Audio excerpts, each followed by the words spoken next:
தமிழ் சினிமாவோட மிகப்பெரிய ஜாம்பவானா இருந்த ஒரு சினிமா பிரபலம், சினிமா தயாரிப்பாளர் ராஜன் அவர்கள் சென்னை அடையாறு ஆறுல குதிச்சு தன்னோட உயிரை விட்டிருக்காரு. அவரோட உயிரை மீட்ட தீயணைப்புத் துறையினர் பிரேத பரிசோதனைக்காக ஜிஹெச்சுக்கு அனுப்பியிருக்காங்க. போலீஸோட விசாரணைக்கு அப்புறம் தான் இவரோட தற்கொலைக்கு பின்னாடி இருக்க காரணம் என்ன அப்படின்னு சொல்லிட்டு தெரிய வரும். இவருக்கு கிட்டத்தட்ட 85 வயசாகுது.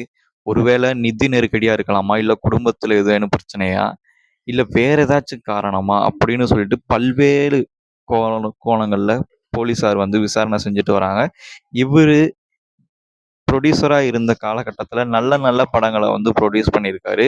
டபுள்ஸ், அதுக்கப்புறம் பார்த்தோம் அப்படின்னா சின்ன பூவை கில்லாதே, உளவுத்துறை,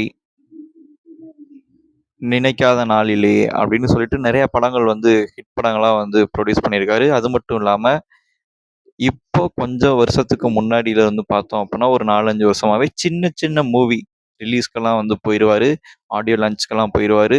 ஸ்டேஜில் வச்சு இவர் வந்து ரொம்ப கட்ஸாக பேசக்கூடியாரு. பைல்வான் ரங்கநாதன் அவர்களவே திட்டிருக்காரு ஸ்டேஜில் இருந்த மேனிக்கே. அவர் ஏதோ தவறுதலாக பேசிடுவார். நீ யார் உன்னை உள்ளே வர சொன்னது, இது வந்து தயாரிப்பாளர் சங்கம் வந்து முடிவெடுக்கணும், நீ வேணுமா பேச வேணாமா, நீ வந்து ரிப்போர்ட்டர்லேயே வெளியில் போ அப்படின்னு சொல்லிட்டு தைரியமாக பேசியிருப்பாரு. அதுக்கு பைல்வான் ரங்கநாதன் அவர்களும் எதிர்த்து பேசியிருப்பாரு. அது வேற விஷயம்.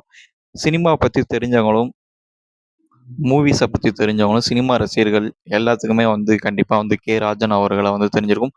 ஒரு தைரியமான ஆள் எப்படி வந்து இப்படி ஒரு முடிவை எடுத்திருக்காரு அப்படிங்கிறது சினிமா துறையில் இருக்க சினிமா நட்சத்திரங்களை தாண்டி பொதுமக்களுக்கும் ஒரு சினிமா ரசிகர்களுக்கும் மிகப்பெரிய ஆச்சரியமா இருக்கு. பொறுத்திருந்து பார்ப்போம் இவரோட இந்த முடிவுக்கு காரணம் என்ன அப்படின்னு சொல்லிட்டு தெரிய வரும் போலீஸ் விசாரணைக்கு பிறகே. இவரோட இறப்புக்கு ஆழ்ந்த இரங்கலை தெரிவிச்சுக்கிறோம். இவரோட இழப்பு அப்படிங்கிறது தமிழ் திரையுலகத்துக்கு மிகப்பெரிய இழப்பாக தான் இருக்கும். ஆழ்ந்த இரங்கல் ஐயா ராஜன் அவர்களே.